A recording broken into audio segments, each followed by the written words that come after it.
بسم الله الرحمن الرحيم.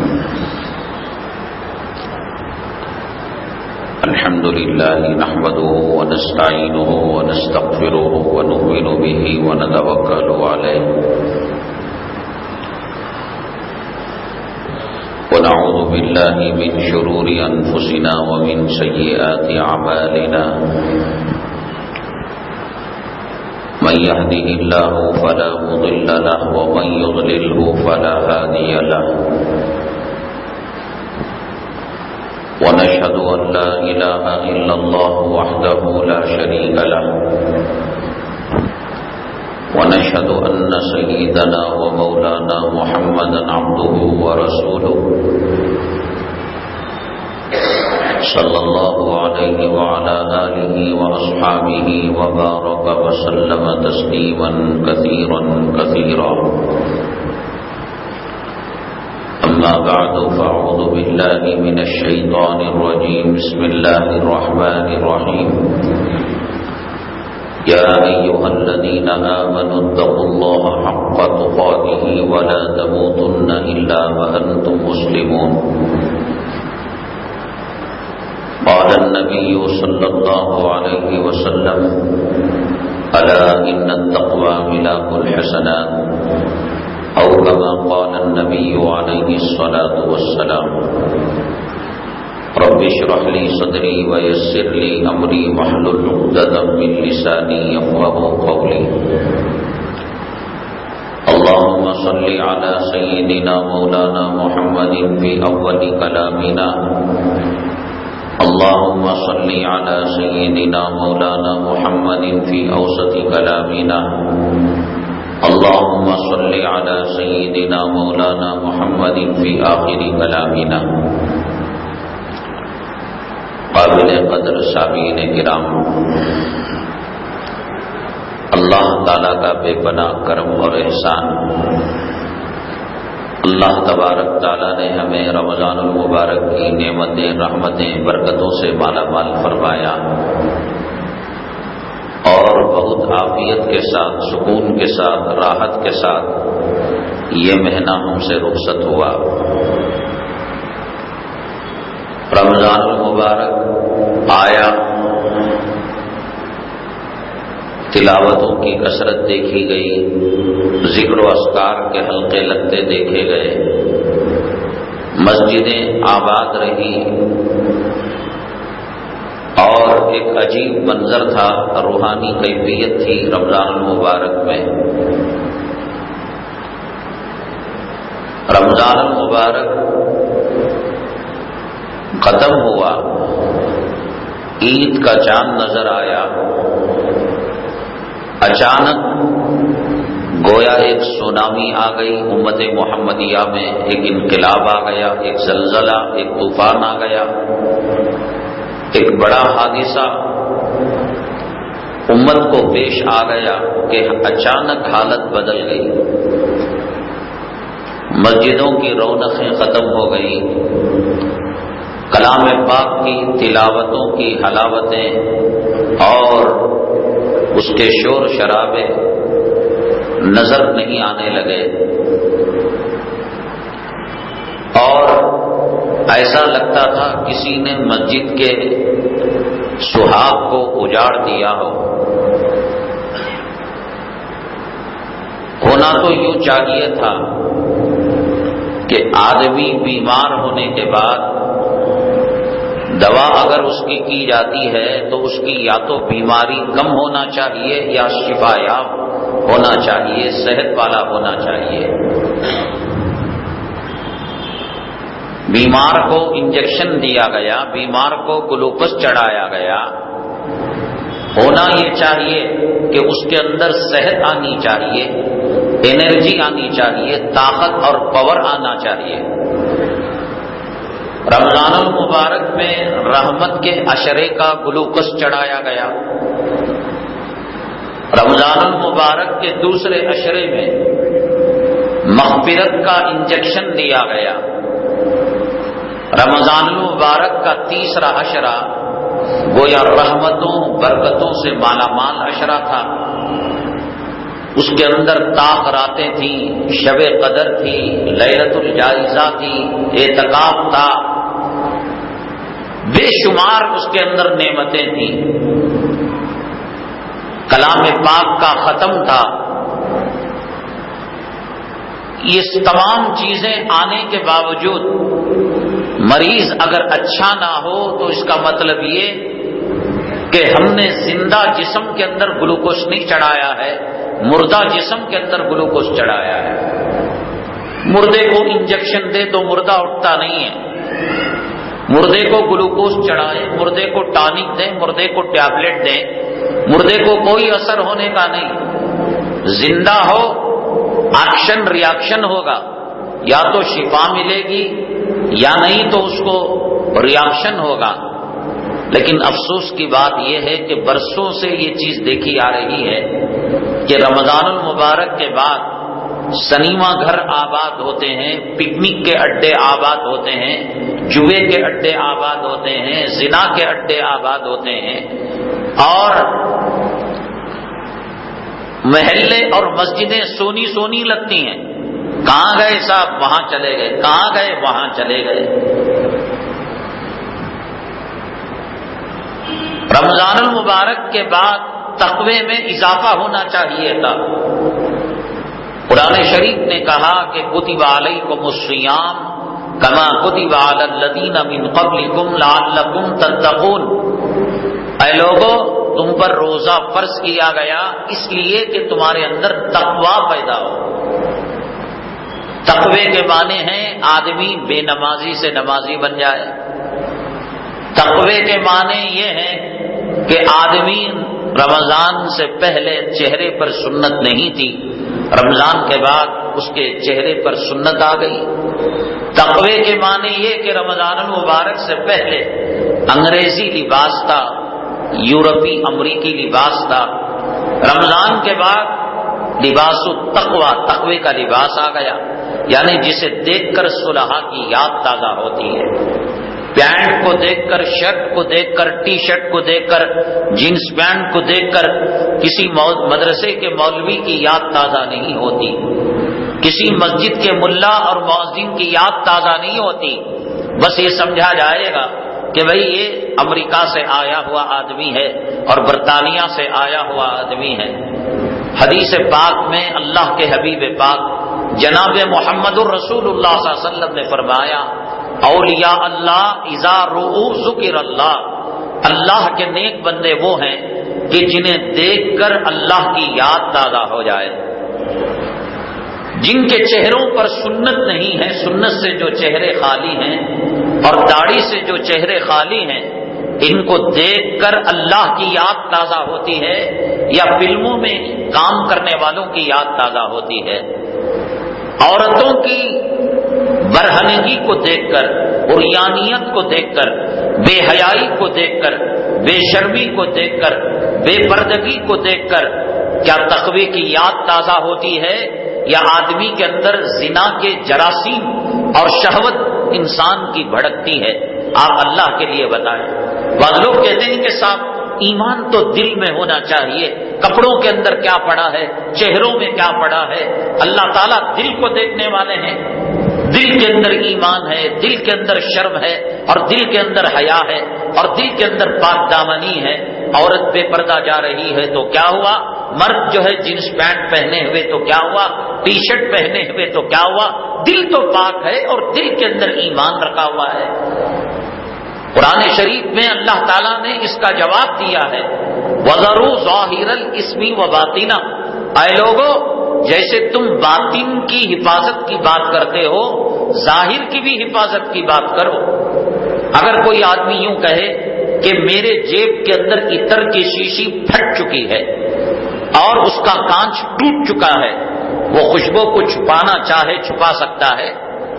اگر کوئی اپنے جیب کے اندر گلاب موغرے کا پھول رکھے، چمیلی کا پھول رکھے، اس کی خوشبو کو اگر وہ چھپانا چاہے چھپا سکتا ہے؟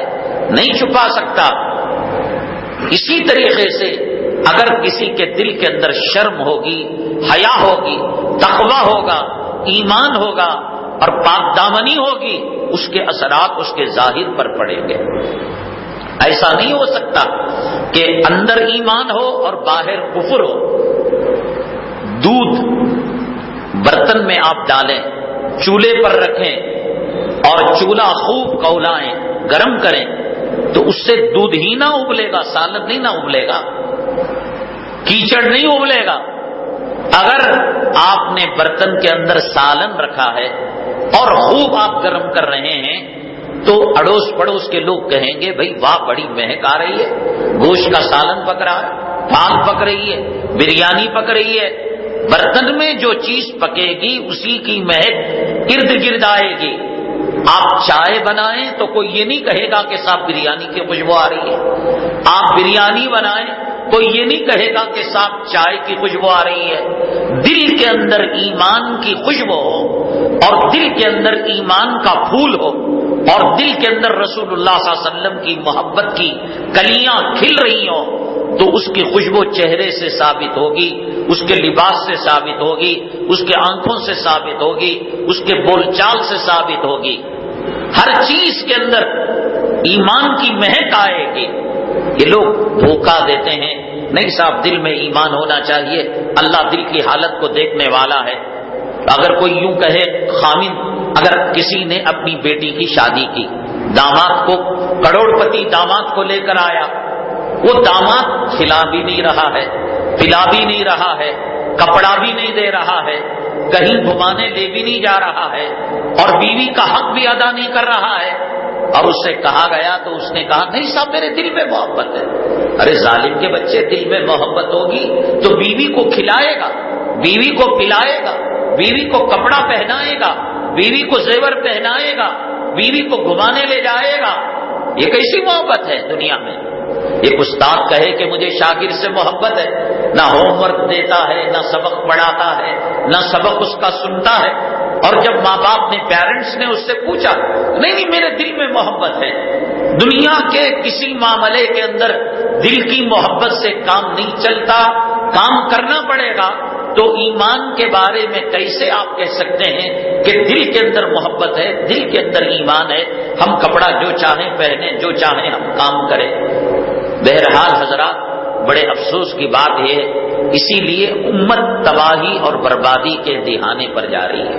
بالخصوص ہندوستان کا مسلمان اس وقت نازک ترین موڑ پر کھڑا ہوا ہے، تباہی اور بربادی کے دہانے پر کھڑا ہوا ہے، انقلاب اور ٹرننگ پوائنٹ کے موقع پر کھڑا ہوا ہے۔ اب اگر ہندوستان کا مسلمان نہیں سنبھلے گا، میں سمجھتا ہوں کہ تاتاریوں کی تاریخ ہندوستان کے اندر دہرائی جائے گی۔ جو چاہے ہو رہا ہے، مدرسوں کے تعلق سے جو بات کہہ دو، علماء کے تعلق سے کہہ دو، قرآن کے تعلق سے کہہ دو، مسلم پرسن اللہ کے تعلق سے کہہ دو، عورتوں کے تعلق سے کہہ دو، جو چاہ رہے ہیں وہ کر رہے ہیں۔ ہندوستان کے اندر کتنے وہ دہشت گرد ہیں جو سولی پر چڑھائے جانے کے قابل ہیں۔ بابری مسجد کو جنہوں نے شہید کیا، بابری مسجد کے جو قاتل ہیں، کیا وہ اس لائق نہیں ہے کہ ان کو سولی پر لٹکایا جائے؟ ہندوستان پاکستان میں چلنے والی جو سمجھوتا ایکسپریس ہے، جس نے اس میں بم بلاسٹ کیا، جن کی شناخت ہوئی کہ یہ وہ دہشت گرد ہیں جو ہندوستان پاکستان کے تعلقات کو توڑنا چاہتے ہیں، اور انہوں نے بم بلاسٹ کیا ہے اور ان کا جرم ثابت ہو چکا ہے، کیا وہ اس لائق نہیں ہے کہ ان کو سولی پر لٹکایا جائے؟ جنہوں نے شب برات کے موقع پر مالیگاؤں کی جامع مسجد کے اندر بم ڈالا اور نمازیوں کو تباہ کیا، برباد کیا، کیا وہ اس لائق نہیں ہے کہ ان کو سولی پر لٹکایا جائے؟ حیدرآباد کی مکہ مسجد کے اندر جمعہ کے موقع پر جنہوں نے بم بلاسٹ کر کر مسلمانوں کے اندر افراتفری مچائی اور معصوم نوجوانوں کو گرفتار کیا گیا، ان کی زندگی برباد کر دی گئی، انہیں پیشاب کی جگہ کرنٹ کے جھٹکے دیے گئے، ان کے کانوں کے اندر سیس پگھلا کر ڈالا گیا، اور ایک گھرانے سے کسی نوجوان کو ٹیررزم کے الزام میں، دہشت گردی کے الزام الزام میں کسی کو گرفتار کیا جاتا ہے تو ان کی شادیاں ٹوٹ جاتی ہیں، ان کے بہنوں کے رشتے نہیں آتے۔ آپ تو اخبار، میں اور آپ اخبار پڑھتے ہیں، فلاں نوجوان کو اٹھا لیا گیا، کیا بیتتی ہے اس پر۔ بنگلور کے اندر کچھ نوجوانوں کو کسی دہشت گردی کے الزام میں لے لیا گیا، جس کی بہن ڈاکٹرنی تھی، اور لیڈیز ڈاکٹر کا کیا مقام، کیا مرتبہ، دینی نقطۂ نظر سے چھوڑ کر دنیاوی نقطۂ نظر سے کتنے ڈاکٹر یہ چاہتے ہیں کہ ان کی بیوی ڈاکٹر ہو۔ کئی رشتے برسات کے پانی کی طرح، طوفان کی طرح ان کے گھر میں آیا کرتے تھے، اور جیسے ہی اس باشرہ بھائی کو ناکردہ جرم کے اندر، ٹیررزم اور دہشت گردی کے الزام کے اندر گرفتار کیا گیا، جو رشتے لگے تھے وہ بھی ٹوٹ گئے، اور جو آنے والے تھے وہ بند ہو گئے دروازے۔ کہتے تھے بھئی دہشت گرد کی بہن سے کون نکاح کرے گا؟ آج اگر ہم نکاح کر لیں، کل کوئی مسئلہ کھڑا ہو جائے، گھر والوں کو لے جا کر جیل کے اندر بند کر دیا جائے۔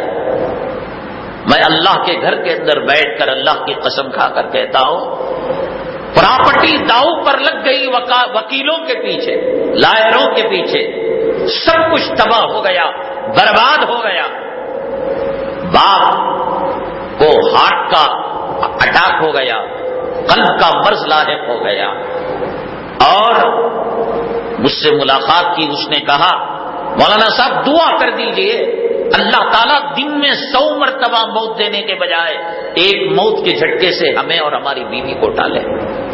اس ماں پر کیا بیتتی ہوگی کہ جس کے آنکھوں کے سامنے ڈاکٹر بیٹی کے رشتے ٹکرائے جاتے ہوں، جس بیٹے کو گرفتار کیا گیا ہو وہ زندہ ہے، مردہ ہے، اچھی حالت میں ہے، بری حالت میں ہے، وہ کہہ رہا تھا کہ میری بیوی اس کے کپڑوں کو دیکھ دیکھ کر، چیخ کر، چلا کر روتی ہے کہ کس جرم کے اندر میرے بچے۔ آپ اور ہم پڑھ لیتے ہیں فلاں ٹاڈا میں پکڑا گیا، فلاں کوٹا میں پکڑا گیا۔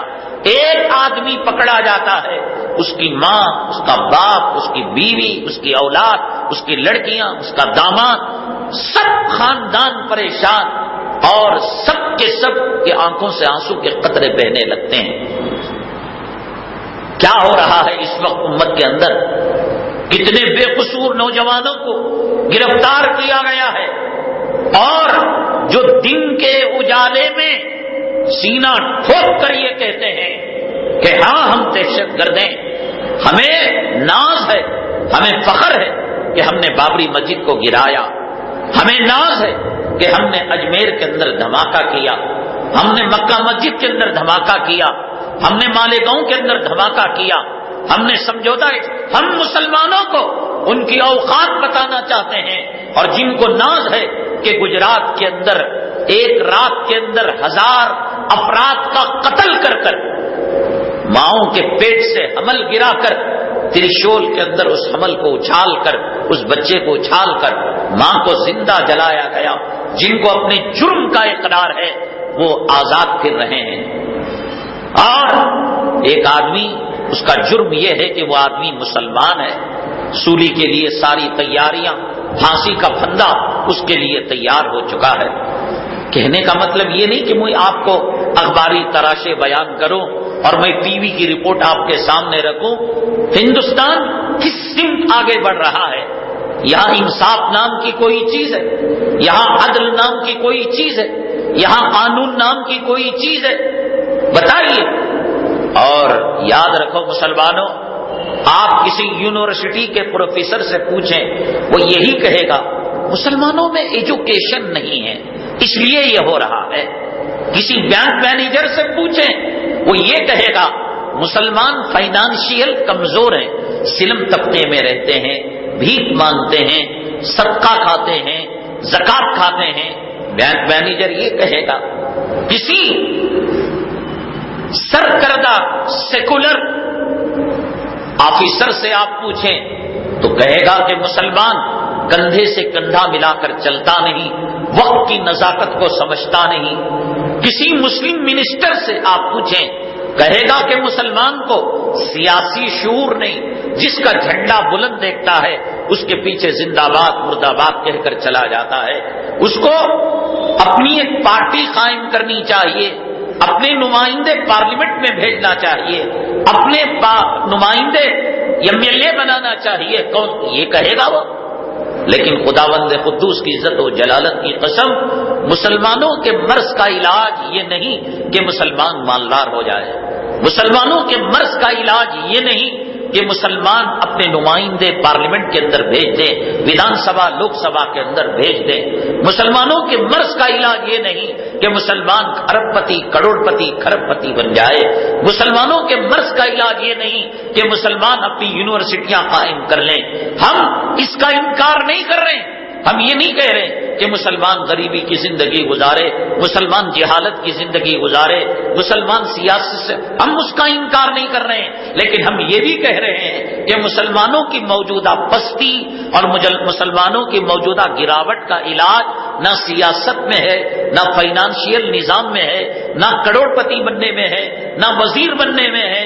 قرآن نے صاف کہا ان ومن یتق اللہ یجعل لہ مخرجا ویرزقہ من حیث لا یحتسب. قرآن نے علاج بتایا.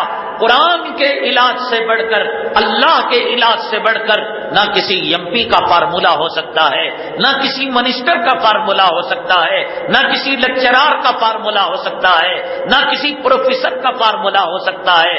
قرآن نے فارمولا دیا کہ تم اگر اس گندے دلدل سے نکلنا چاہتے ہو، اس گندے ماحول سے نکلنا چاہتے ہو، اپنے سر پر عظمت کا تاج پہننا چاہتے ہو، اپنے وقار کو واپس لانا چاہتے ہو، روپیوں سے تمہاری عزت واپس نہیں آ سکتی، حکومت کی گدیوں سے تمہاری عزت واپس نہیں آ سکتی، یونیورسٹیاں اور کالج کے بنانے لینے سے، ڈاکٹر بن جانے سے، لائر بن جانے سے، پروفیسر بن جانے سے تمہاری عزتیں واپس نہیں آنے کی. بلکہ الٹا کیا ہوگا؟ اسٹیشن میں جائیے آپ، ہندو رحم کرے گا، اور جو مسلمان ہے جب دیکھے گا کہ کوئی داڑھی والا جبے والا آ رہا ہے تو فوراً اپنی نیم پلیٹ جیب میں رکھ لے گا کہ کہیں سالہ ایسا نہ ہو کہ مسلمان ہونے کا فائدہ اٹھا کر مجھے رشوت نہ دے. اردو بات کرنا جان کر وہ تمل اور تیلگو اور کنڑ میں بات کرے گا تاکہ سامنے والے کو یہ پتا چل سکے یہ ہندو دھرم کا ماننے والا ہندو نطفے سے پیدا ہوا سپاہی ہے. کیا ہے مسلمان؟ چھوٹا سا ایک مسئلہ کیس کا آیا تھا. آپ کے علاقے کے ایک ساتھی کے توسط سے ایک مسلمان لائر کے پاس جایا گیا تو اس نے اس کی قیمت 50,000 روپے بتائی. ہندو لائر کے پاس، میں اللہ کے گھر کیا کریں گے آپ؟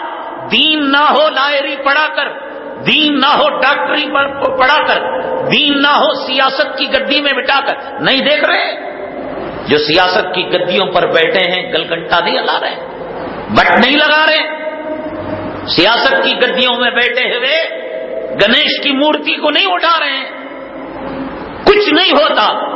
ہندو لائر کے پاس گیا تو جس مسلمان لائر نے وہ یہ کہہ کر کے مولانا صاحب کا، عالم دین کا، دین کے دائی کا اور قوم و ملت کے لیے مر مٹنے والے کا جس کی جو قیمت لگائی، ہندو نے اس کی قیمت 20,000 روپے لگائی اور کہا کہ اس سے کم میں ہم کام کریں گے. دین نہ ہو، لائر بھی لٹیرا ہے، ڈاکٹر بھی لٹیرا ہے، پروفیسر بھی لٹیرا ہے. دین نہ ہو، چمار کے اندر بھی، بھنگی کے اندر بھی، پروفیسر کے اندر کوئی فرق نہیں ہے. تقویٰ ہو، بھکاری کے اندر بھی اللہ تعالیٰ دل میں خوف پیدا کرے گا. حضرت مولانا پیر ذوالفقار صاحب دامت برکاتہ العالیہ نے ایک عجیب و غریب واقعہ بیان کیا. آپ نے دیکھا ہوگا کہ دلی جامع مسجد کی سیڑھیوں پر فقراء بھیک مانگا کرتے ہیں.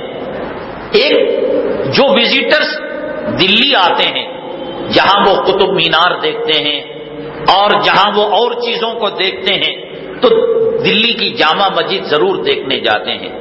تو چنانچہ ایک انگریزی سیاح وزٹر گھومنے والا وہاں سے گزرا. فقیر کو اپنے پرس سے نکال کر اس نے 10 روپے یا 5 روپے کی نوٹ تھمائی اور جب جیب میں اس نے رکھنا چاہا کوٹ کے، اس کا بٹوا اور اس کا پرس نیچے گر گیا. فقیر اس کو دیکھ رہا تھا، اس کو اٹھا کر جیب میں رکھ لیا۔ اب ہزاروں لوگوں کی بھیڑ اس فقیر نے اس انگریزی سیاح کو تلاش کیا، اس کا کوئی اتا پتہ نہیں لگا۔ بات آئی، بات چلی گئی، مہینے گزر گئے، باتوں باتوں میں سال گزر گئے۔ کئی سالوں کے بعد وہ سیاح اور منشی پریم چند نے اس افسانے کو نہیں لکھا ہے، اور مہیش بھٹ نے اسٹوری بنا کر فلم نہیں بنائی ہے۔ ہمارے اکابرین جو واقعات بیان کرتے ہیں وہ جھوٹے من گھڑت نہیں ہوتے، اگر ہوتے ہیں تو آپ کہہ دیتے ہیں کہ بھئی میں نے بطور مزاح کے اس قصے کو بیان کیا ہے، حقیقت پر معمور نہ کریں۔ حضرت نے یہ واقعہ بیان کیا اور یہ سچا واقعہ ہے، افسانہ ناول نہیں، یہ کوئی اسٹوری نہیں۔ کئی ہفتے گزرے، مہینے گزرے، سال گزر گئے، وہی وزٹر دوبارہ ہندوستان آیا، وہی فقیر جامع مسجد کی سیڑھیوں پر کھڑا ہوا۔ اب دیکھا تو پہچان لیا، ہاں بھائی یہ اس کے جو ہے یہاں چہرے پر تل ہے اور پیشانی پر فلاں داغ لگا ہوا ہے، ممکن ہے اسی کا بٹوا ہو اور اسی کا پرس ہو، پاکٹ ہو۔ کہا کہ صاحب صاحب، تو کہا کیا بات ہے، بھیک چاہتے ہو؟ نہیں نہیں، یہ تو آپ کا بٹوا ہے، آپ کی پرس ہے۔ اس کے اندر ڈالرز تھے، اس کے اندر ہزاروں روپے رکھے ہوئے تھے۔ انگریز اس کو دیکھتا، پرس کو دیکھتا، اپنے آپ کے اندر وہ غور و فکر کرنے لگتا، ارے بھائی ایک مرتبہ اس پرس کو استعمال کرتا تو اس کی زندگی ہی بدل جاتی، اس کی کایا ہی پلٹ جاتی۔ کئی ڈالرز، ہزاروں ڈالرز تھے اس کے اندر، اور ایک ایک ڈالر کئی جو ہے روپیوں کا ہوتا ہے، 100 ڈالر کے کئی ہزار ہوتے ہیں، زندگی بدل جاتی۔ چنانچہ اس نے کہا کہ بھیا یہ تو بتاؤ کہ تم اگر اس کو چھپا لیتے تو تمہارا میرے پاس کوئی فوٹو نہیں تھا، کوئی آئیڈینٹی نہیں تھی، میں تمہیں پکڑ بھی نہیں سکتا تھا، لیکن تم نے مجھے واپس کر دیا۔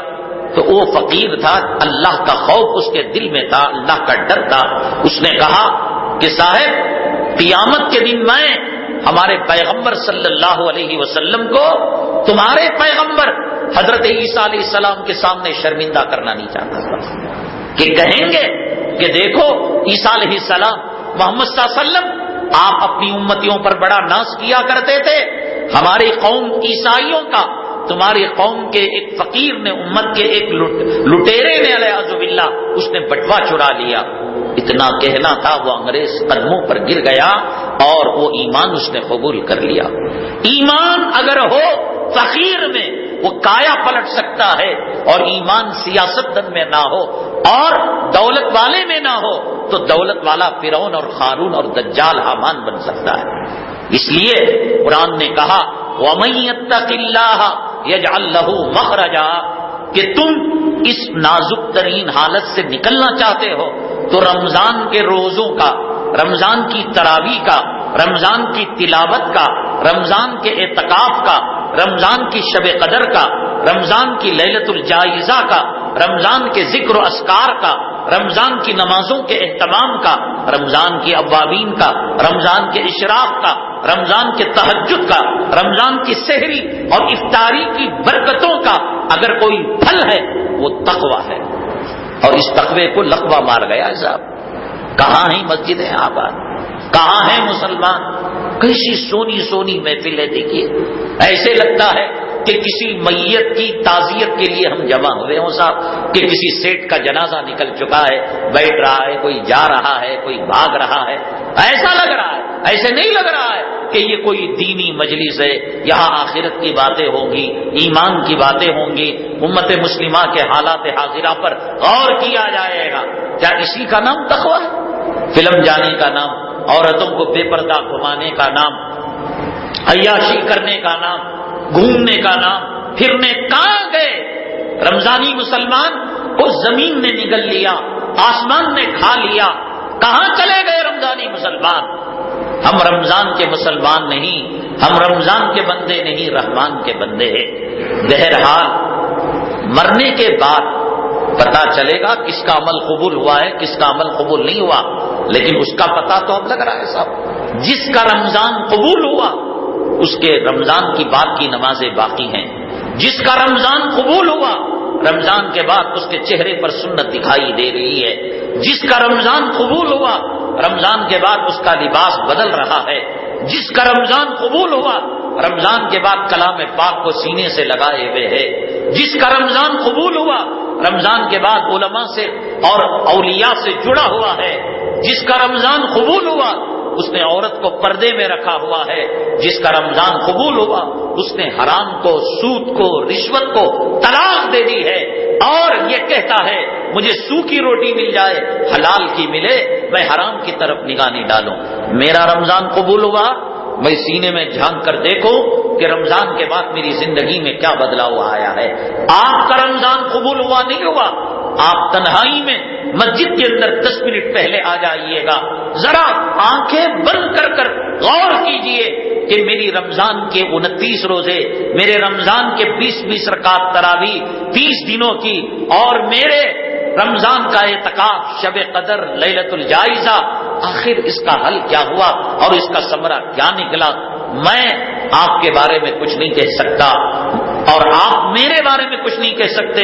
حدیث میں آتا ہے حاسبو قبل ان تحاسبو، اے لوگو تمہارا حساب لینے سے پہلے اپنا حساب کتاب خود کر لو۔ بجٹ پیش ہونے سے پہلے جو فائنانس منسٹر ہوتا ہے وہ بہت بڑے اکاؤنٹنٹس کو رکھ کر اپنا حساب کتاب صاف کر لیتا ہے۔ ہمارا بجٹ اللہ کے دربار میں پیش ہونا ہے، ہمارا بجٹ ملک الموت کے سامنے پیش ہونا ہے، ہمارا بجٹ قبر میں منکر نکیر کے سامنے پیش ہونا ہے۔ ایک مرتبہ گھر کے اندر اپنی بیوی بچوں کو پوروں کو باہر نکال کر دروازے دریچے بند کر لائٹ بند کر وضو کر 2 رکعت استخارے کی نماز پڑھ کر آنکھیں بند کر غور کرو، اللہ کیا میرے روزے قبول ہوئے؟ کیا میری تراویح قبول ہوئی؟ کیا میرا رمضان قبول ہوا؟ کہیں ایسا تو نہیں کہ رمضان گیا اور نبی کی بددعا کا طوق میرے گلے کے اندر پڑ گیا؟ کہیں ایسا تو نہیں کہ رمضان کے مہمان کو ہم نے رلا کر بھیجا؟ کہیں ایسا تو نہیں کہ قرآن ہم سے گیا، آنکھوں کے خون کے قطرے بہاتے ہوئے وہ رو کر چلا گیا؟ میں کچھ نہیں کہہ سکتا اور آپ میرے تعلق سے کچھ نہیں کہہ سکتے۔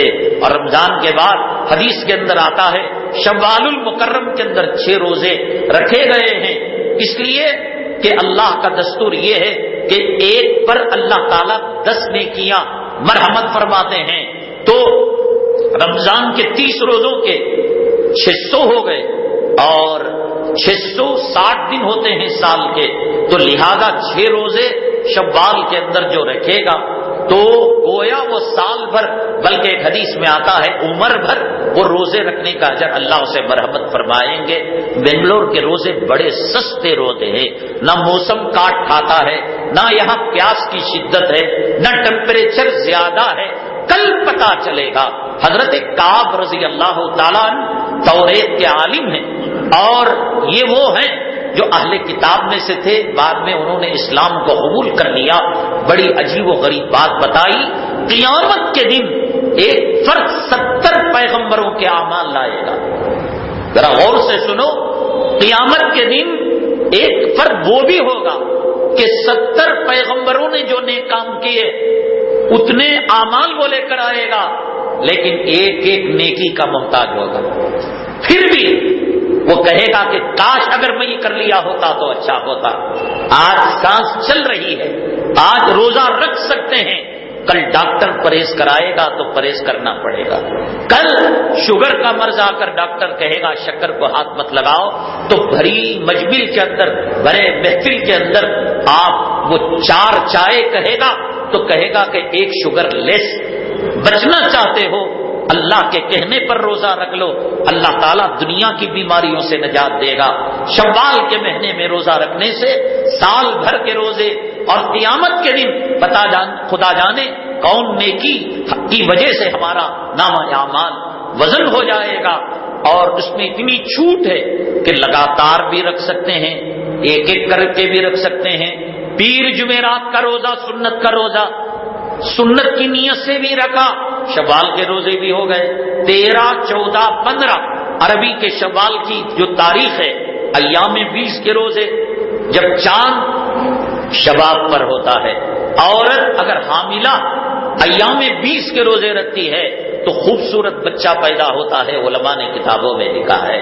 تو پورے مہینے کے اندر اختیار ہے، اور تقریباً 7 یا 8 شوال ہے، 1 ہفتہ بیتا ہے عید الفطر گزر کر، ابھی ہمارے سامنے 3 ہفتے موجود ہیں۔ لگاتار رکھیں، پیر جمعرات رکھیں، ایام 20 کے رکھیں، 2 رکھیں، 1 چھوڑ دیں، 1 رکھا 2 چھوڑ دیا، شادی تھی اس دن روزہ چھوڑ دیا، کہیں سفر تھا روزہ چھوڑ دیا، کہیں پروگرام تھا روزہ چھوڑ دیا، اور پھر اس کے بعد پورا مہینہ یہ چھوٹ ہے۔ لیکن اس کو ایسا نہ سمجھو بھئی یہ نفل ہی تو ہے، 70 پیغمبروں کے اعمال رکھ کر ایک ایک نیکی کے لیے ترسے گا تو تب پتا چلے گا کہ یہ نفل روزہ بھی کتنا وزن رکھتا ہے قیامت کے دن۔ اللہ سے دعا فرمائے رمضان کی کوتاہیوں کا اللہ درگزر فرمائے، اللہ ہمارے گناہوں کو معاف فرمائے۔ اللہ نے رمضان میں جو رحمتیں، برکتیں، مغفرتوں کا وعدہ فرمایا، اللہ تعالیٰ موت تک اور قیامت تک، جنت میں جانے تک اللہ تعالیٰ ہمیں اس سے فائدہ اٹھانے کی توفیق نصیب فرمائے۔ الحمد للہ رب العالمین والصلاة والسلام علی سید المرسلین وعلی آلہ وصحبہ اجمعین۔ اللہم انفعنا بما علمتنا وعلمنا ما ينفعنا وزدنا علما۔ سبحان ربک رب العزة عما یصفون وسلام علی المرسلین والحمد للہ رب العالمین۔